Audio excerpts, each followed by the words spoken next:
What's going on, guys? Welcome back to the Systems, Philosophy, and Mental Models course. My name is Nate Rose with AI for Indies, and today's lesson is on offloading repetitive and predictable work. Let's talk about getting the stuff that doesn't need your brain off your plate for good. Let's get into it.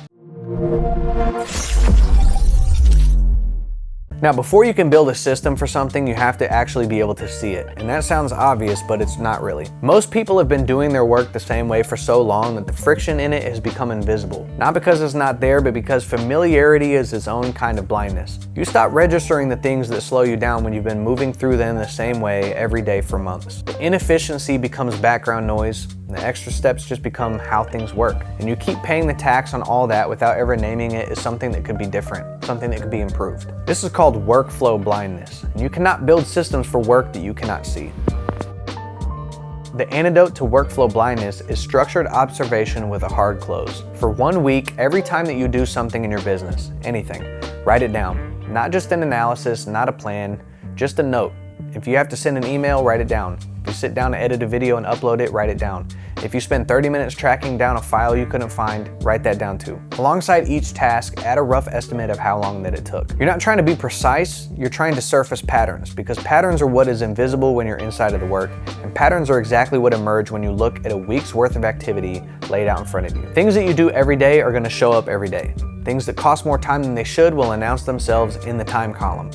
The recurring work becomes obvious. The expensive work becomes obvious. Neither of those things were obvious before you looked. After 1 week, you're going to close the audit. Not after 2 weeks, not when you feel ready.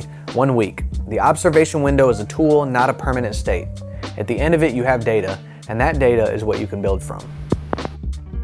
Now, here's what most people discover when they do this for the first time. What they actually do and what they thought they did are not the same thing. There's a version of your workflow that lives in your head, the efficient version, the intentional version, the one where you're making real progress on the things that matter most. And then there's the workflow that actually shows up in the log, the one with the hour you spent managing messages, the task that got reconstructed from memory because there was nowhere to track them, the recurring work that you never thought of as recurring because you were always too busy doing it to stop and count how many times it happened. The audit itself is not a judgment, it's really data, but it does require you look at it honestly, which means setting aside the narrative about how productive you are and letting the actual record speak. This egoic thinking about your own output is one of the most expensive things you can bring to this process. If you're defending the log instead of reading it, you're protecting friction instead of eliminating it. What you actually do is the only thing worth building systems around. The aspirational version of your workflow is not where you are, but it could be where you're going.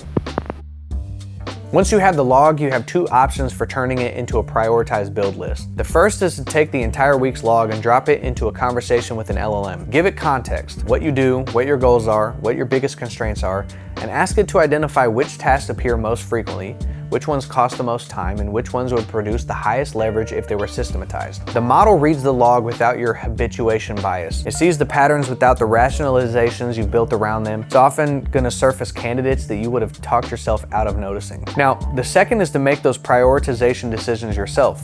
Look at the log and ask two questions. What shows up the most and what costs the most time or energy when it does? The intersection of high frequency and high cost is where the highest leverage systems live.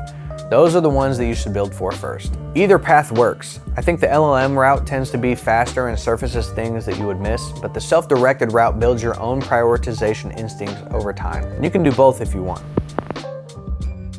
One more discipline worth naming before you start: only build systems for work that you currently do. Not work that you're planning to start, not the content strategy you're about to launch. Building systems for activities that you don't do yet is speculative infrastructure. It's going to cost time now and sits idle until the work catches up to it, if it ever does. The work you do right now, on the other hand, is where the friction actually lives. That's where the leverage is. Build there first, recover the time, recover the bandwidth, and then from that recovered position, you'll have the capacity to start building toward what comes next. Thank you for tuning in. Next lesson is the last one in this module, and it's about the end goal, full creative entrepreneurial mode. You're not going to want to miss this one. And if you want more content like this, but even more granular detail and a one-on-one experience with me and like-minded individuals, you can join our Skool community at AI for Indies.